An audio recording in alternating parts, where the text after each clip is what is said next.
The Dream Comes True from The Tiger of the Snows, Tenzing Norgay, written in collaboration with James Ramsey Ullman. From the south summit, we first had to go down a little, then up, up, up. All the time the danger was that the snow would slip, or that we would get too far out on a cornice that would then break away. So we moved just one at a time, taking turns going ahead, while the second one wrapped the rope around his axe and fixed the axe in the snow as an anchor. The weather was still fine. We were not too tired, but every so often, as had happened all the way, we would have trouble breathing and have to stop and clear away the ice that kept forming in the tubes of our oxygen sets. In regards to this, I must say that in all honesty, I do not think Hillary is quite fair in the story he later told, indicating that I had more trouble than he with breathing, and that without his help I might have been in serious difficulty. In my opinion, our difficulties were the same, and luckily never too great, and we each helped and were helped by the other in equal measure. Anyhow, after each short stop, we kept going, twisting always higher along the ridge between the cornices and the precipices. And at last we came to what might be the last big obstacle below the top. This was a cliff of rock rising straight up out of the ridge and blocking it off, and we had already known about it from aerial photographs and from seeing it through binoculars from Tsangboch. Now it was a question of how to get over or around it, and we could find only one possible way. This was a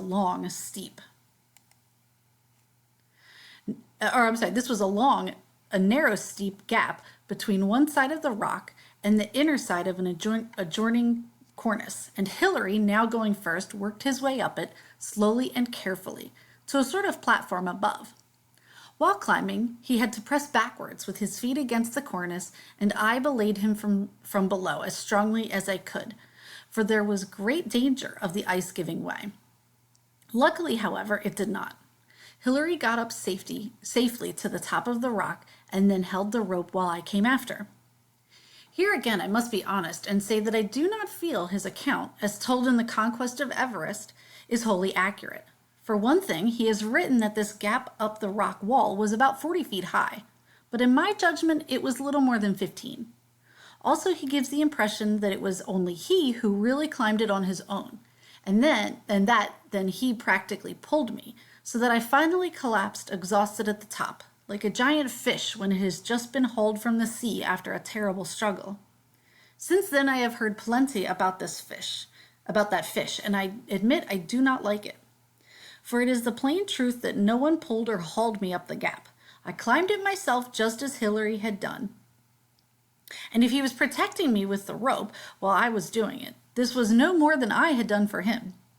In speaking of this, I must make one thing very plain. Hillary is my friend. He is a fine climber and a fine man, and I am proud to have gone with him to the top of Everest. But I do feel that in this story of our final climb, he is not quite fair to me, that all the way through he indicates that when things went well, it was his doing, and when things went badly, it was mine. For this is simply not true. Nowhere do I make the suggestion that I could have climbed Everest by myself, and I do not think Hillary should suggest that he could have, or that I could not have done it without his help. All the way up and down we helped, and were helped by each other, and that was the way it should be. But we were not leader and led, we were partners. On top of the rock cliff we rested again. Certainly after the climb up the gap we were both a bit breathless, but after some slow pulls at the oxygen I'm feeling fine. I look up. The top is very close now, and my heart thumps with excitement and joy. Then we are on our way again, climbing again. There are still the cornices on our right and the precipice on our left, but the ridge is now less steep. It is only a row of snowy humps, one beyond the other, one higher than the other. But we are still afraid of the cornices, and instead of following the ridge all the way, cut over to the left where there is now a long snow slope above the precipice. About 100 feet below the top, we came to the highest bare rocks. There is almost enough level space here for 2 tents, and I wonder if men will ever camp in this place, so near the summit of the earth. I pick up 2 small stones and put them in my pocket to bring back to the world below. Then the rocks too are beneath us. We are back among the snowy humps. They are curving off to the right, and each time we pass one, I wonder, is the next the last one? Is the next the last? Finally, we reach a place where we can see past the humps, and beyond them is the great open and brown plains. We are looking down the far side of the mountain upon Tibet. Ahead of us now is only one more hump, the last hump. It is not a pinnacle. The way to it is an easy snow slope, wide enough for 2 men to go side by side. About 30 feet up away, we stop for a minute and look up. Then we go on. I have thought much about what I will say now, of how Hillary and I reached the summit of Everest. Later, when we came down from the mountain, there was much foolish talk about who got there first. Some say it was I, some Hillary. Some that only one of us got there, or neither. Still others that one of us had to drag the other up. All this was nonsense, and in Kathmandu, to put a stop to such talk, Hillary and I signed a statement in which we said we reached the summit almost together. We hoped this would be the end of it, but it was not the end. People kept on asking questions and making up stories. They pointed to the almost and said, "What does that mean?" Mountaineers understand that there is no sense to such a question, that when 2 men are on the same rope, they are together, and that is all there is to it. But other people do not understand. In India and Nepal, I'm sorry to say, there has been great pressure on me to say that I reached the summit before Hillary. And all over the world, I am asked, who got there first? Who got there first? Again, I say, it is a foolish question. The answer means nothing.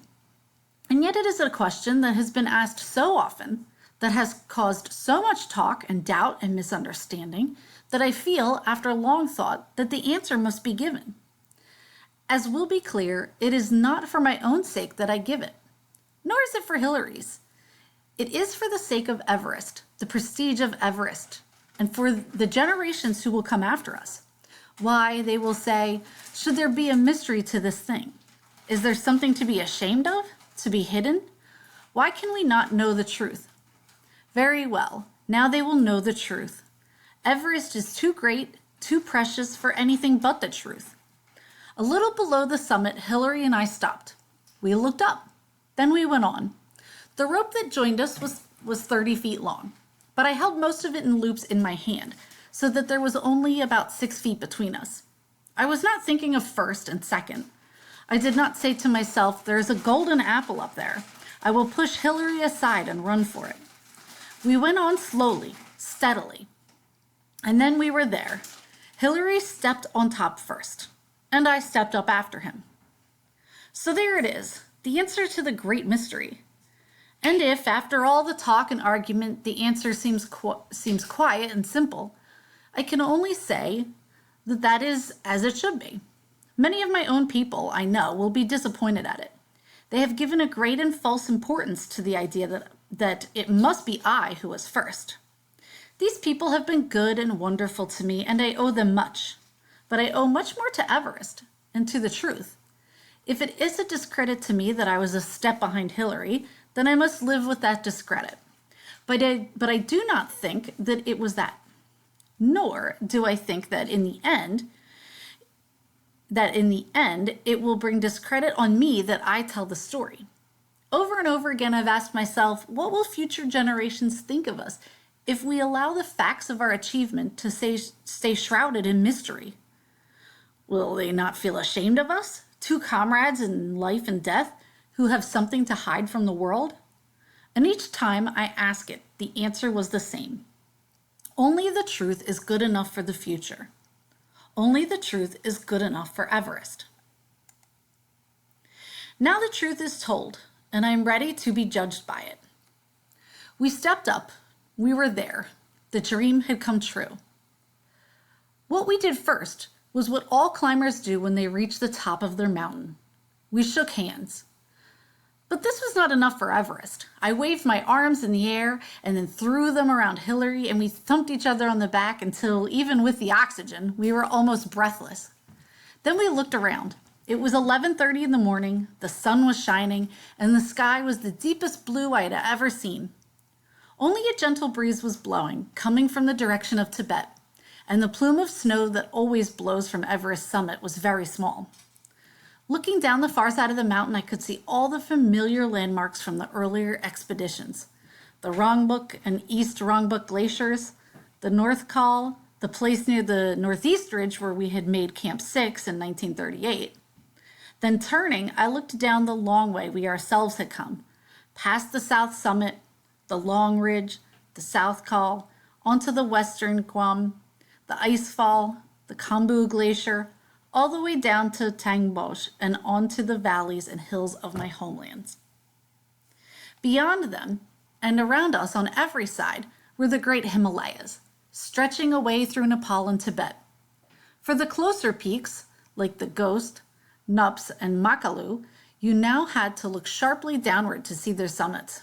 And farther away, the whole sweep of the greatest range on earth, even the Kanchenjunga itself, seemed only like little bumps under the spreading sky. It was such a sight as I had never seen before, and would never see again. Wild, wonderful, and terrible. But terror was not what I felt. I loved the mountains too well for that. I loved Everest too well. At that great moment for which I had waited all my life, my mountain did not seem to me a lifeless thing of rock and ice, but warm and friendly and living. She was a mother hen, and the other mountains were chicks under her wing. I too had only had to spread my wings to cover and shelter the brood that I loved. We turned off our oxygen. Even there, on top of the world, it was possible to live without it, so long as we were not exerting ourselves. We cleared away the ice that had formed on our masks, and I popped a bit of sweet into my mouth. Then we replaced the masks, but we did not turn on the oxygen again until we were ready to leave the top. Hillary took out his camera, which he had been carrying under his clothing to keep it from freezing, and I unwound the 4 flags from around my axe. They were tied together on a string, which was fastened to the blade of the axe. And now I held the axe up and Hillary took my picture. Actually, he took 3, and I think it was lucky in those difficult conditions that one came out so well. The order of the flags from top to bottom was United Nations, British, Nepalese, Indian. And the same sort of people who made trouble in other ways had tried to find political meaning in this also. All I can say is that on Everest, I was not thinking about politics.